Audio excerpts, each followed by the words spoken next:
The world is reeling from a new wave of shock photos tying the global elite to the disgraced financier Jeffrey Epstein, but the response from one key figure is almost defiant in its normalcy. Just hours after damning, uncaptioned images from Epstein's estate were published by the House Oversight Committee, ex-Prince Andrew was seen riding calmly near Windsor Castle. It's a portrait of absolute contrast. While the walls of his former world crumble under renewed scrutiny, the Duke of York attempts to project an image of serene, untouchable British aristocracy, waving to the public as if everything is perfectly fine. Camera with flash, the echo of scandal, new photos and old ghosts. The release of photographs from Jeffrey Epstein's properties by a U.S. congressional committee has reignited the global conversation about the financier's powerful connections, placing renewed pressure on Prince Andrew. The ex-Prince Andrew was seen riding a horse near the grounds of Windsor Castle earlier today. He waved to a passing driver while smiling on top of his horse, wearing a thick green coat and a black horse helmet with a silver stripe. The timing of this sighting is crucial. Andrew's public ride, dressed in the familiar uniform of the landed gentry, is an act of visual choreography.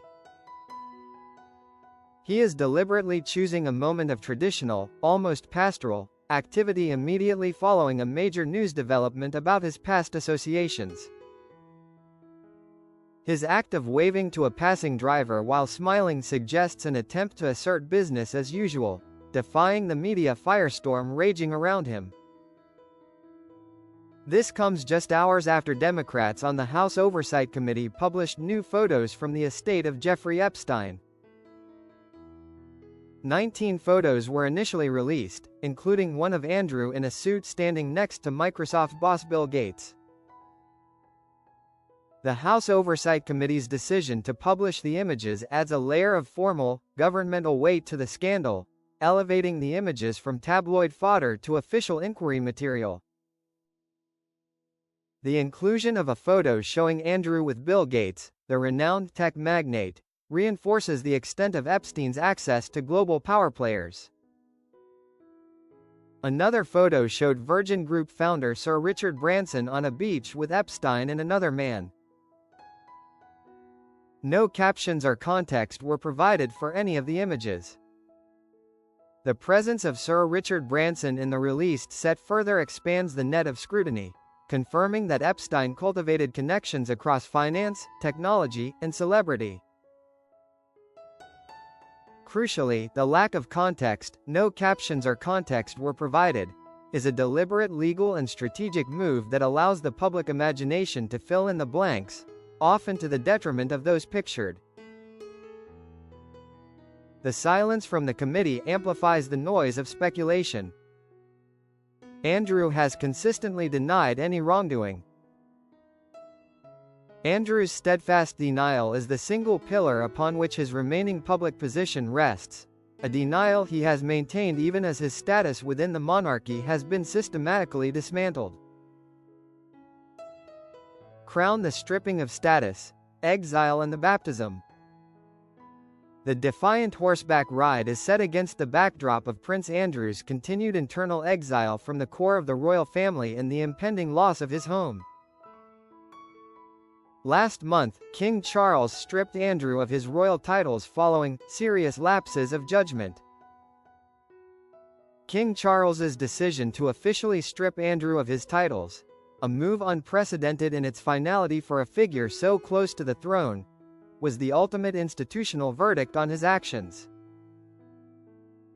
The phrase, serious lapses of judgment, is a diplomatic understatement that covers a multitude of ethical and legal concerns. Andrew was also criticized by American politicians after he missed a deadline to respond to their request for an interview about Epstein. The criticism from American politicians underscores the transnational nature of the scandal and Andrew's repeated failure to cooperate with investigations, an action that has consistently exacerbated his public relations disaster. Yesterday morning, Andrew was seen arriving at St. James's Palace in London to attend the christening of his granddaughter, Athena. His former wife, Sarah Ferguson, arrived separately earlier in the day. The event was reportedly the first time the pair had been inside a royal palace since being stripped of their titles.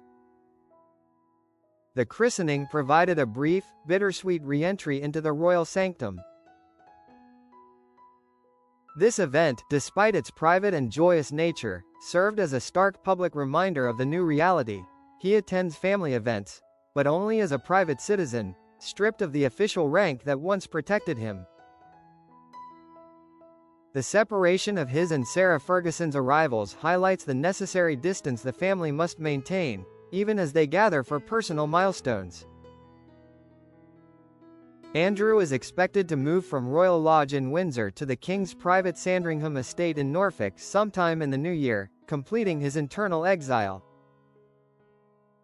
The impending move from Royal Lodge to Sandringham is the final, physical manifestation of his exile.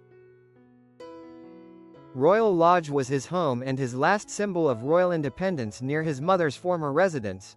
Relocating to the King's private Sandringham estate marks the end of his official separation and the beginning of a life lived entirely under the King's control, far from the central hub of royal power. The horseback ride, therefore, is perhaps one of his last acts of freedom on the Windsor grounds, a final, defiant wave before his new, reduced reality sets in.